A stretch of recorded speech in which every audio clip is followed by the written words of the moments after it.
Dan Pearson is the designer who believes that gardens are always on the brink of being lost to nature. And that suits his style.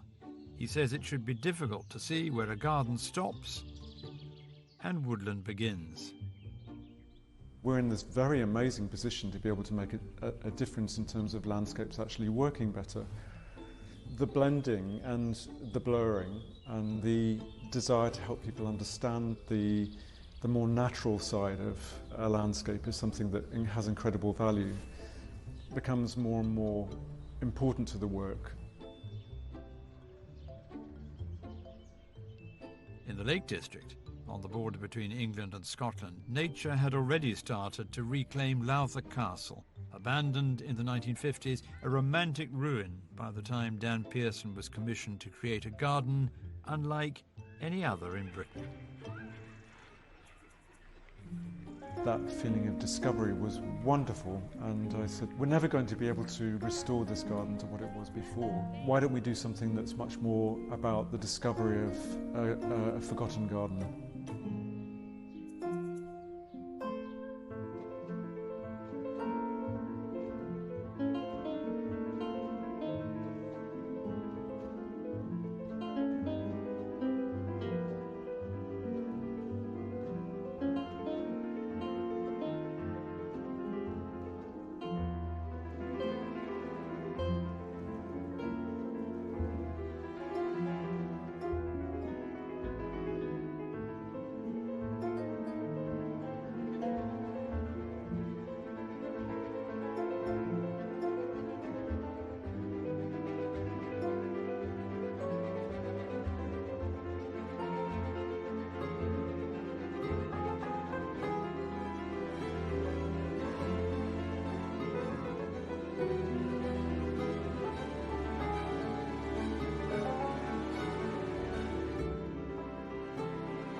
The great boast of Lowther Castle was that it had one room for every day of the year.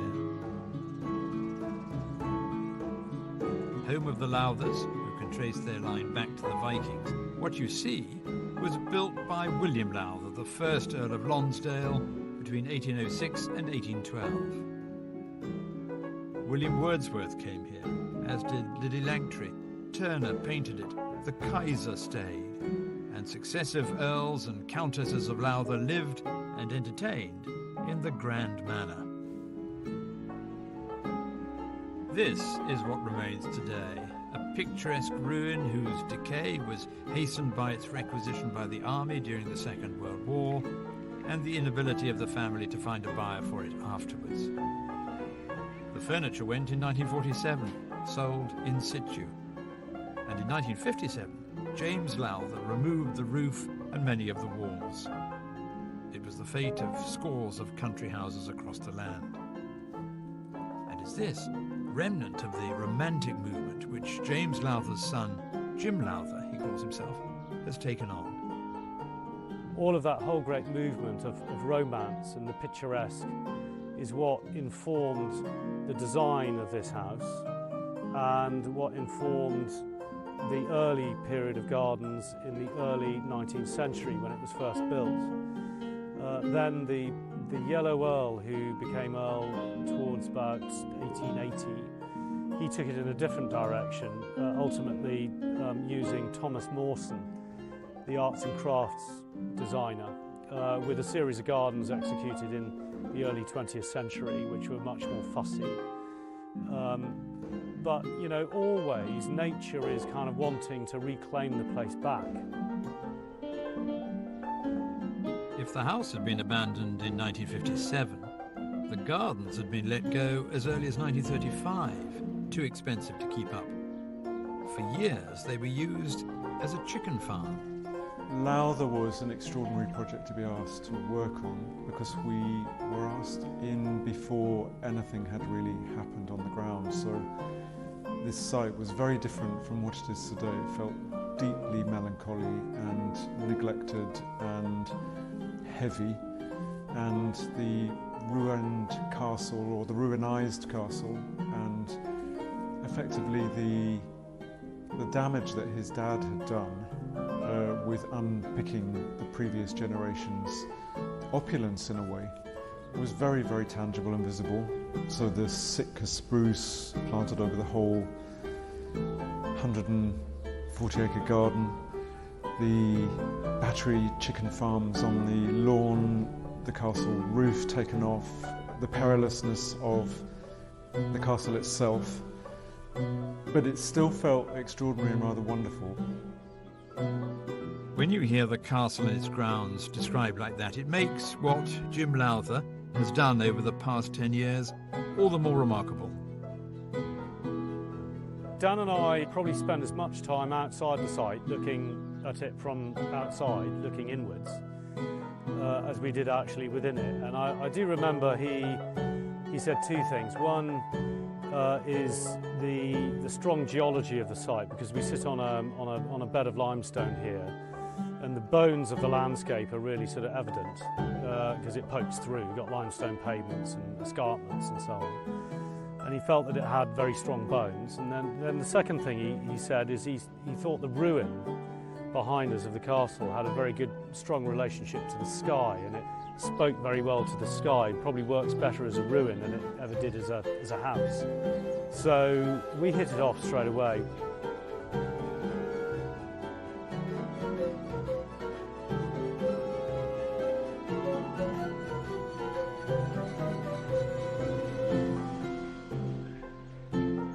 So here they were, the custodian of the family castle and the landscape designer, on a mission to find and restore the lost gardens of Lowther and to reinterpret them for the 21st century. That feeling of discovery was wonderful, and I said to Jim, why don't we're never going to be able to restore this garden to what it was before, because we looked at the old iterations of the grand formal gardens that have been there and always been overwhelmed by the magnitude of the landscape and the climate. And why don't we do something that's much more about the discovery of a forgotten garden? 3 houses have been on the site, and this is the 3rd one. But the garden structure has remained the same over about 550 years. What I mean by that is the axial structure, the north-south meridian lines and the east-west lines, and of course the geology of the site, which is very strong, which is the western escarpment. So Dan's worked within that constraint, and what he's doing is he's populating the spaces that structure gives. And of course the castle itself, which we're borrowing ideas from the past, whereby we just let nature in a controlled fashion to occupy the walls and recolonise the spaces and to start spilling out the windows. And eventually, and in not too much time, because it's happening so rapidly now, it will look like an overgrown Pyrenean ruin. Inspired scores of local volunteers to rally to the family's call for help in making this place a great attraction of Cumbria. A magic, too, which chimed exactly with the philosophy of Dan Pearson, who put together a master plan to accompany the application for a grant from the Heritage Lottery Fund in 2007 and was given the job of implementing it in 2011. Now it's being transferred from paper to place. At Lowther, for instance, we really didn't want to erase the fact that nature had the upper hand. We wanted to insert ourselves very gently with the clearances and the horticulture, and just enough for the amount of people that are realistically going to be able to look after that place to make an impression that stops it being a frightening place and still allows it to be somewhere that breathes that history. And that balance struck, I think, is one of the things that makes a place magic. So the master plan for Lowther Castle was set. And, perhaps not surprisingly for a castle, it may be a life's work. We are sticking absolutely faithfully to that master plan, and we're just picking off all the bits within it and we haven't changed our focus from that. I never intend to change designer. So long as we're both alive, you know, this partnership between me and Dan is going to carry on.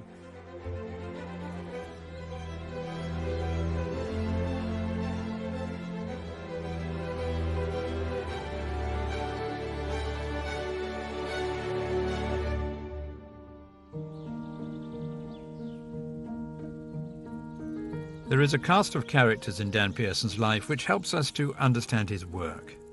First, his mother and her vegetable patch. Then there was Miss Joy at Hill Cottage, the neighbour whose house Dan's family took on after she died. That garden, which was just an acre that I was growing up in, but completely overgrown in the 70s, was hugely instructive to me, and the sort of deep romance of that place and that sense of history of needing to only tread as heavily as we needed to because there was only us, our family, and that strong nature which was always pushing back. To learn that balance early on was very key. There was Geraldine Noyes, a retired teacher in whose garden Dan learned which plants like to live together. And Mrs. Pumphrey, Dan Pearson's first Saturday job as a gardener. Mrs. Pumphrey was a very, very good plantswoman and a good colourist. She was the equivalent of Beth Chatto in a way, you know, my local person. And so learning about good horticulture, I knew that that was really important because those are your tools. That's what you work with. And if you're going to be able to express yourself in a fluid and confident way, you need to understand your tools or know how to play the instrument. So for me, I always knew that good horticulture was something that was going to be incredibly useful to me. I always knew that I wanted to not just grow plants, I wanted to put them together, because when you combine them, you then start to get moods or atmospheres or events in a year. But you need to understand how to do that to be able to combine them well. So the horticulture for me was really important. There was a point in my teens where I was just not enjoying school because I wanted to be doing horticulture more, so I'd miss the school bus, you know, so I could spend a day in the garden. And that kind of developed. And there was a point where I was going to go to art college and just thought, I was talking about it with my mother who taught in art colleges. And she said, well, why don't you follow your heart and do horticulture? And it was like a kind of being let off the hook, you know. I just thought, well, I said, maybe I shouldn't be putting all my eggs into one basket. She said, well, you can always come back to the art, you know, which of course is what I've done with the artistry of being a landscape designer. Later, there would be the influences of Beth Chatto, whose work Dan first saw at Chelsea in 1976, a 2-year apprenticeship at Wisley, a year at Edinburgh Botanic Garden, a spell at Kew, and travel, lots of it. His mind is a cornucopia of images collected on his expeditions. The wild places are always the places that inspire me most. When I was at the Edinburgh Botanics, I started going out to look at plants in their natural environments and fell in with a group of friends, and we got a scholarship to go to the Picos de Europa, where I first saw plants that I'd been growing in the garden setting, growing in the wild on the mountainsides, first to the Pyrenees as we went through and then up into the Picos. And I started travelling again and again to wild places or places that had not been touched by man or gently by man to understand the next layer of plantsmanship. You know, I'd learned about horticulture, growing them in a garden, but to understand how things grow in a wild setting is incredibly key. Once you see where things grow, what they're growing with and why, you never ever forget it. The world is a fascinating place, isn't it? And I think that you need to remain open and inquisitive and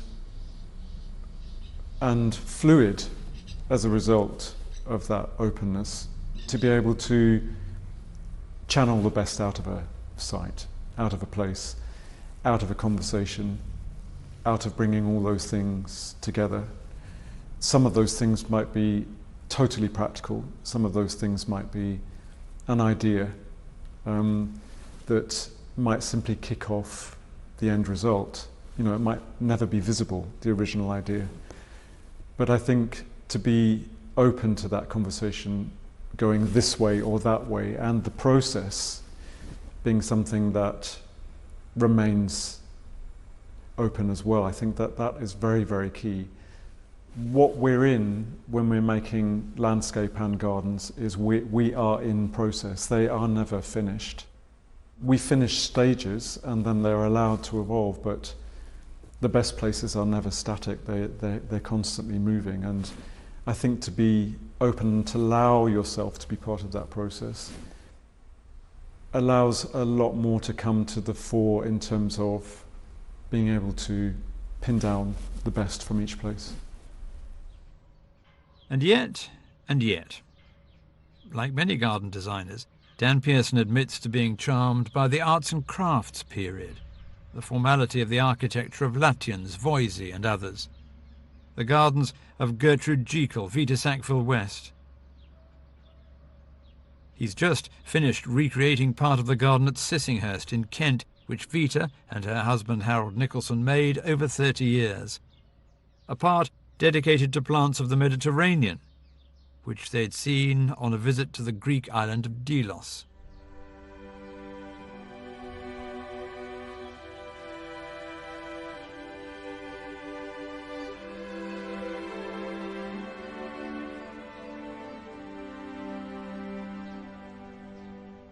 He recognises that all gardens require some formal areas. But in his projects, this one is in Devon, you can see the balance between formal and informal, a balance which is different from that struck by many other landscape designers. One of the things that probably is very particular about British gardening, we're very good at that juxtaposition and tension between formality and informality, and it's something that certainly in the last 150 years, you know, has become an aesthetic. When you put the two together, you get that wonderful tension.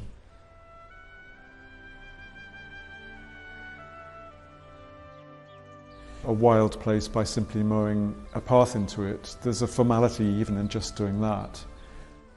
It stops the wild place being impenetrable to the mind. It allows you access physically and mentally.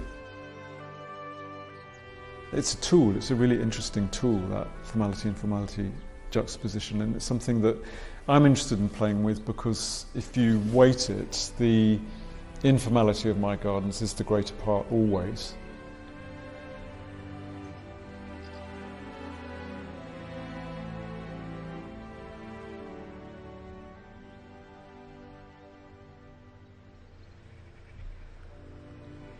The way that I approach space is informal.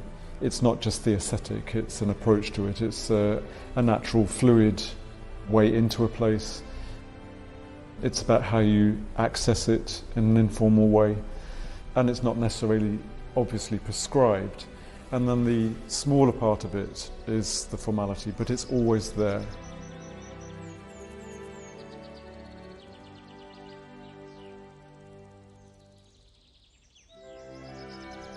There are always strong bones.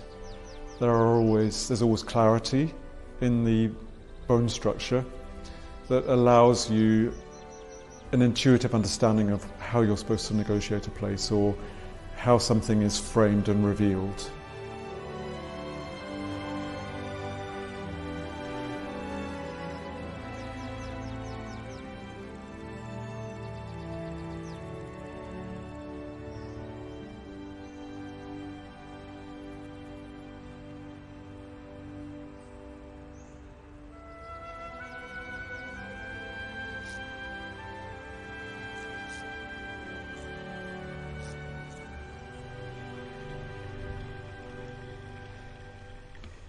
The garden in Devon is large, and that's given Dan Pearson room to strike the balance that is his trademark.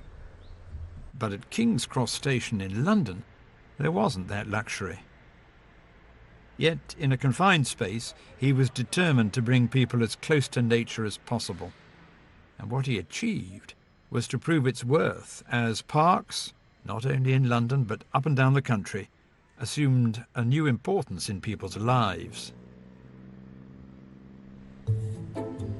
The function of the place comes absolutely foremost. How you move through the space, how you occupy numbers of people, how you make places that are not dead ends, that always breathe and keep fluidity of movement of people. All those things, the bone structure there is absolutely imperative that that all works, and that we meet the demands of a place that in the summer, because it's now a very successful green space, is inundated with people who, particularly since the pandemic, are drawn to green space, even if they don't necessarily go to it for the gardens. They just know that those places make you feel better. So we have to accommodate them. The informality of the planting, for instance, juxtaposed with that very formal approach to the way that we move through the places and the dwell places, the lawns, the places where people can sit. There's this very nice feeling of people can go there and they can just let their hair down because actually the planting in the beds is relaxed. It just makes you feel easy. It doesn't keep that tension of the infrastructure of London going. It's like, okay, now we can relax. And the planting there, I think, has perhaps more resonance for being very strongly juxtaposed to the formality of those buildings and the function of the place.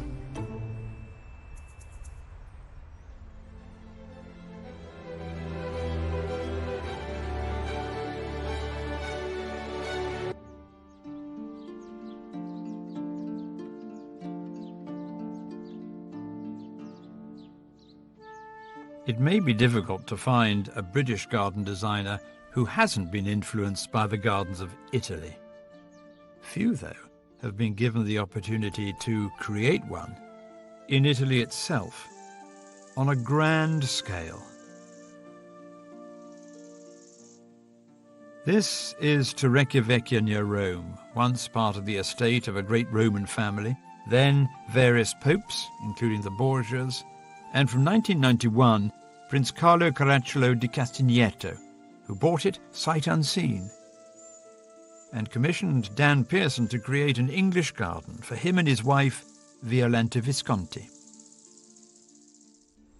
She was very, very clear with me that she wanted a garden that was felt like it had been overwhelmed by nature. You couldn't tell whether it was almost been gardened.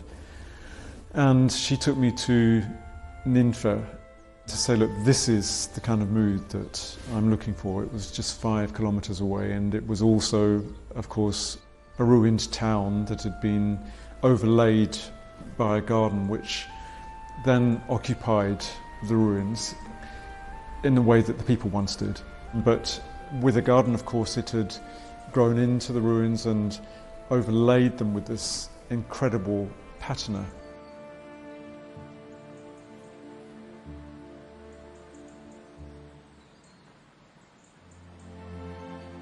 Ninfa, of course, is one of those places that just sings.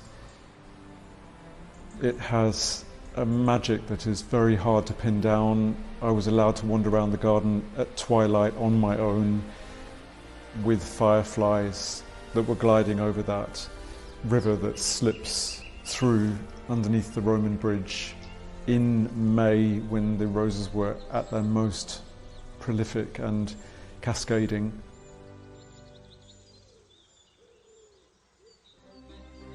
It was just somewhere that made tingles run up the back of your neck. It was completely, the sum of its parts are sort of greater than when you try to analyse what it actually is.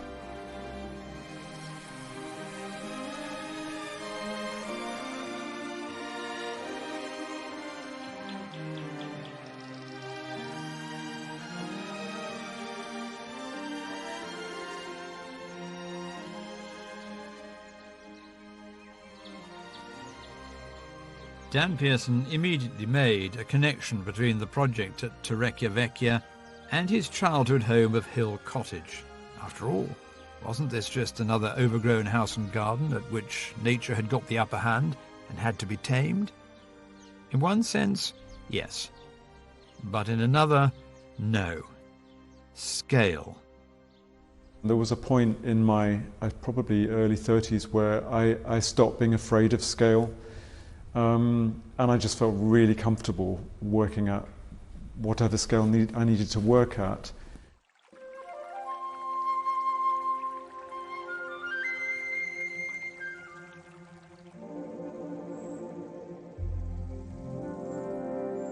Violanta's vision was a big one. I didn't know it then, but she had a limited amount of time to live. She said, I want the garden quickly. I'm in my mid-60s, I want it fast.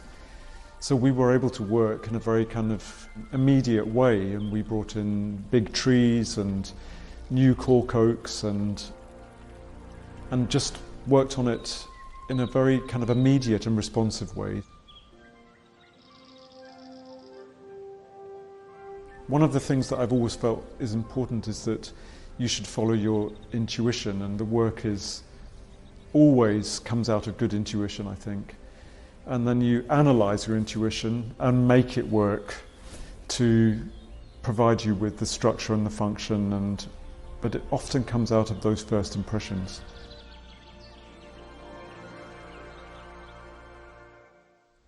We're in this very amazing position to be able to make a difference in terms of landscapes actually working better.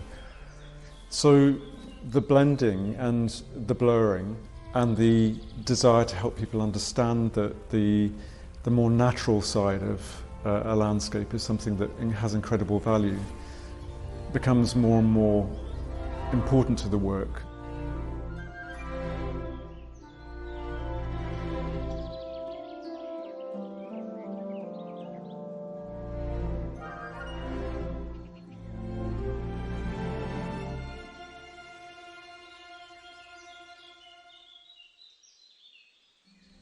The biodiversity that can exist within and alongside a garden, and the blurring of the ecology that can come and go and breathe in and out between a cultivated space and a less cultivated space. You know, all those things become very fluid and important.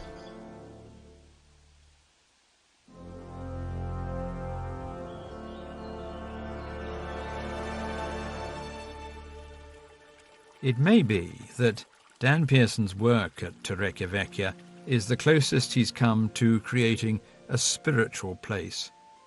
He says he doesn't believe in an afterlife, yet his conversation is peppered with the word spiritual. One of his books is called Spirit. He certainly believes in the spirit of place, that unique weave of culture, of stories, history, memories.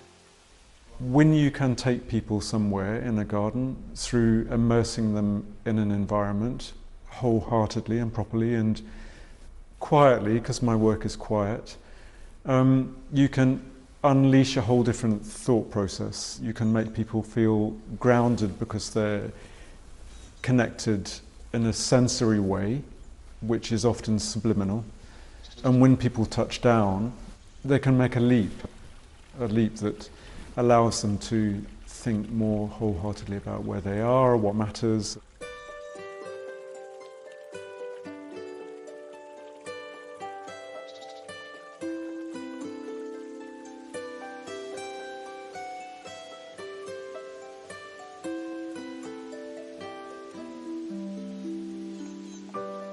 It is esoteric. I'm not setting out to do that. I'm setting out to make places that make you feel in tune. And when people say that they've been taken somewhere by those places, I know that I've done my job properly. The subliminal, I think, is really an important part of why those places have a spiritual connection.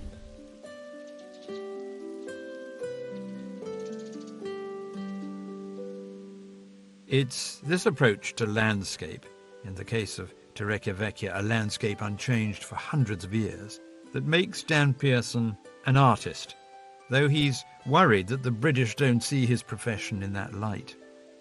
But he accepts that much of what he does is naturalistic and painterly, his words, and that it really is art. If we were in America, I would call myself an artist and not worry about it, but I think in this country we feel we've got to earn that title. And we go through exactly the same process of analysing our thoughts, analysing a place, the crossover between places and ideas and form and function and all those things that have to come together to make somewhere sing it's an artistic process. So yes, it is absolutely an art form.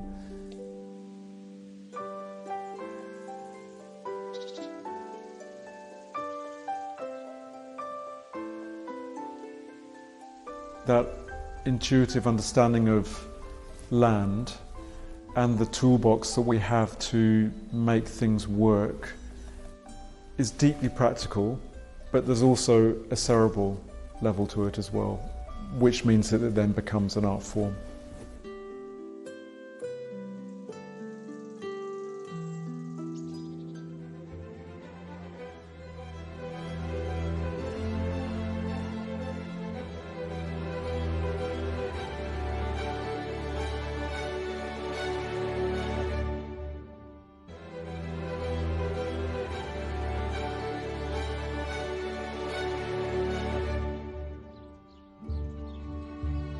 On the border of England and Scotland, Lowther Castle has a new life.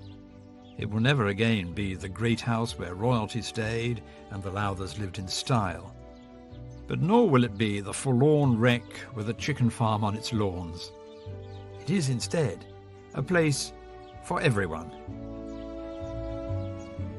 Of course, it was a private house before, and I think private houses quite often beg a landscape design answer which is more manicured and more tamed. This public project is a deliberate way of trying to inform people about the wider landscape of this poetic, romantic Lake District that lies around us, and bringing that down in a scaled-down form into this enclosed space. And Dan's done a fantastic job.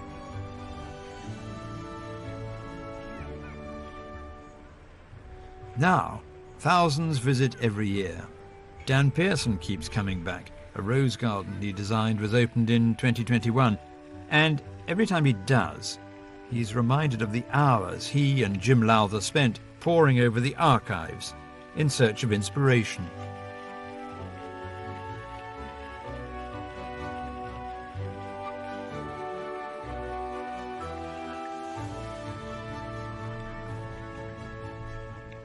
We look back at lots of material photographs of the garden in its heyday, or one of its heydays, the most recent heyday, and took from that really a kind of they were interesting pointers, but possibly no more than that. We didn't necessarily want to rework the Japanese garden in the way that it was then, because it was a pastiche of a Japanese garden. It was nothing like the gardens I know from Japan, having been there myself. So we took the ideas of the places and sort of keyed into, say, the sweet-scented garden, the rockery, the Japanese garden, and then thought about ways of allowing people to imagine those places through reworking them very gently.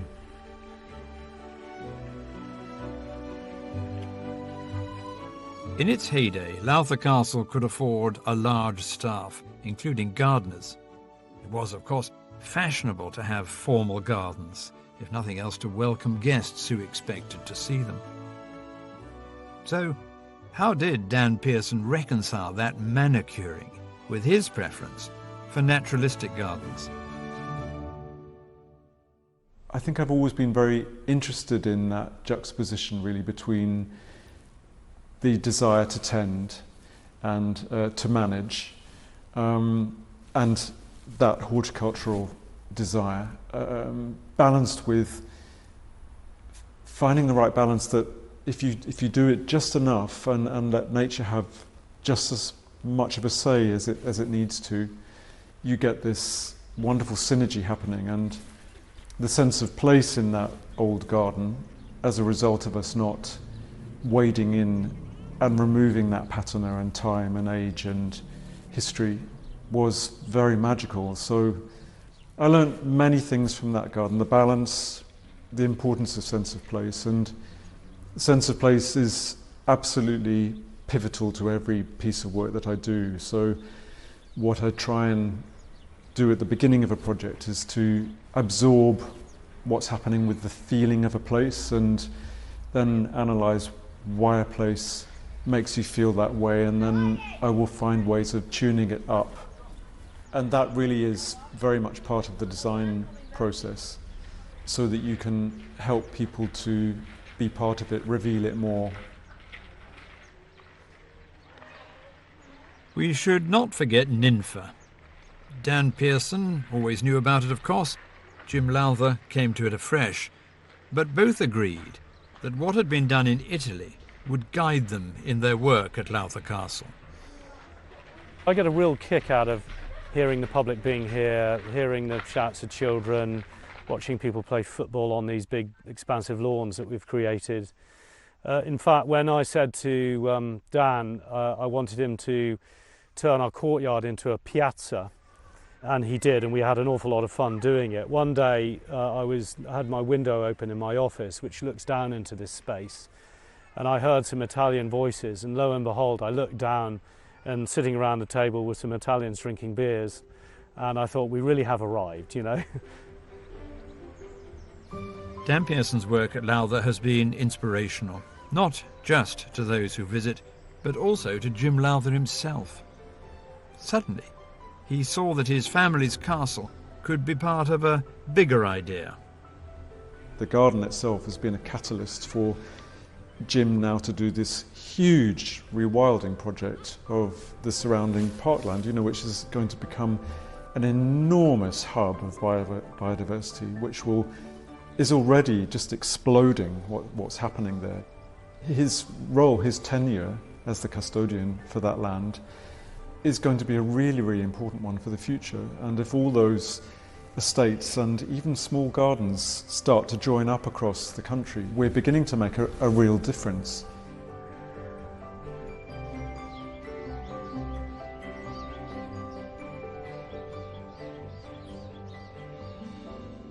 For Dan Pearson, the most pleasing aspect of the scheme in Cumbria is the number of people who see it of every age. It vindicates his belief that we all need open space, greenery, plants, a connection with the natural world. It works at Lowther Castle, and he's found that it works in all the gardens which have filled his stellar career as one of Britain's leading designers.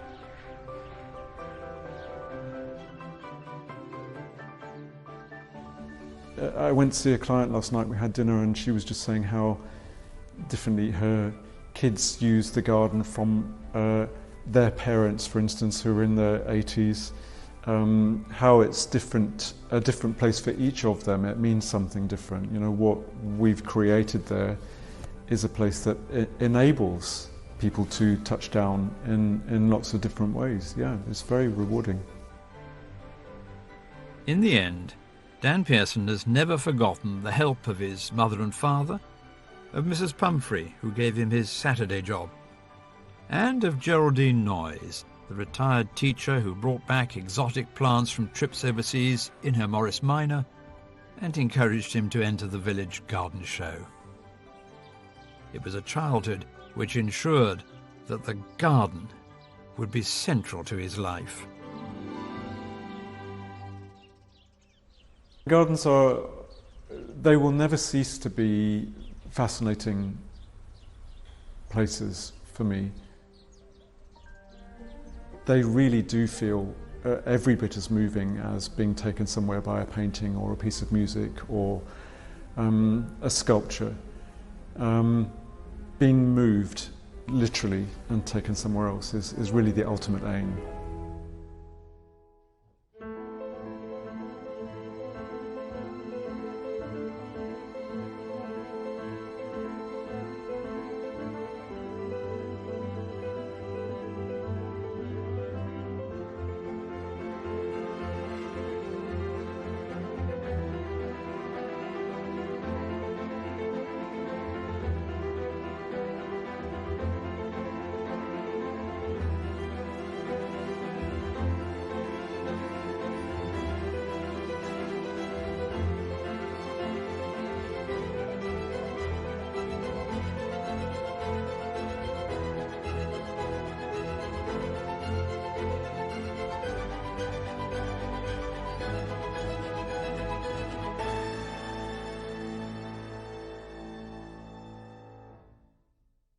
Next time, there is a life's work in the portfolio of garden designer Arabella Lennox-Boyd. 6 gold medals at Chelsea, 50 years of creating gardens for everyone from the Duke of Westminster to Sting and Trudy Styler. 50 years in which every new garden has been, and continues to be, a discovery. It's a whole new world of adventure and of fun, because I think that gardening should be fun. Even designing a tiny garden, I want to have fun. Trained in London, Arabella Lennox-Boyd came to see the importance of observation. Her life has taken her to gardens in Europe, Japan, China, and the Islamic world. Those influenced her work, public and private. But a little part of her will forever be where she was born and grew up, Italy. What I liked was the wilderness around us and the natural landscape. That was my connection. It was really with the wildflowers and nature. One has to be in contact with nature. I think nature teaches you so much. Phần hầm hiu ôi buồn thiêu sao điều hiu, ruộng sâu chân dưỡng nỗi sầu bao trái dầu lệ hai hàng, lệ hai hàng loan phượng đôi đàn lìa tan.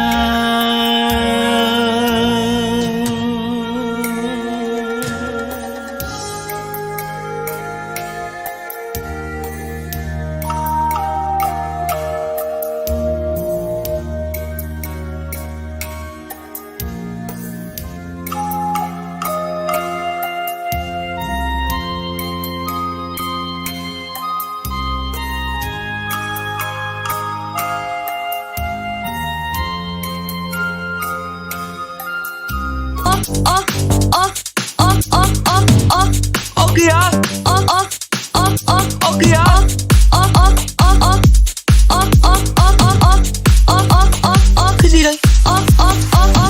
Tao nói rồi khi nào tao ngủ ngon thì tao mới chúc ngủ ngon. Còn lâu tao mới ngủ ngon nha mày. Ủa giật mình cũng được á. Tao nói rồi khi nào tao ngủ ngon thì tao mới chúc ngủ ngon. Còn lâu tao mới ngủ ngon nha mày. Bớt chúc đi. Chúc ngủ ngon. Ngon. Ngon ngon ngon ngon. Ngon ngon ngon ngon ngon. Ngon ngon ngon ngon.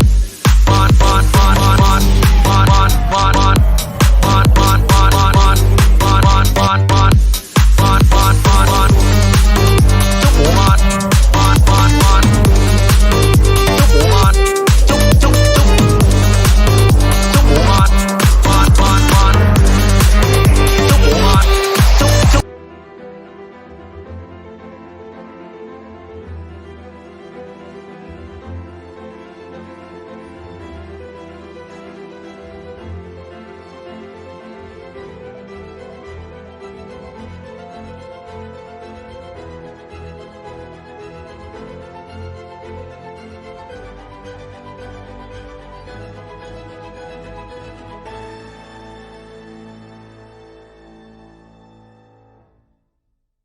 Next time, there is a life's work in the portfolio of garden designer Arabella Lennox-Boyd. 6 gold medals at Chelsea, 50 years of creating gardens for everyone from the Duke of Westminster to Sting and Trudy Styler. 50 years in which every new garden has been, and continues to be, a discovery. It's a whole new world of adventure and of fun, because I think that gardening should be fun. Even designing a tiny garden, I want to have fun. Trained in London, Arabella Lennox-Boyd came to see the importance of observation. Her life has taken her to gardens in Europe, Japan, China, and the Islamic world. Those influenced her work, public and private. But a little part of her will forever be where she was born and grew up, Italy.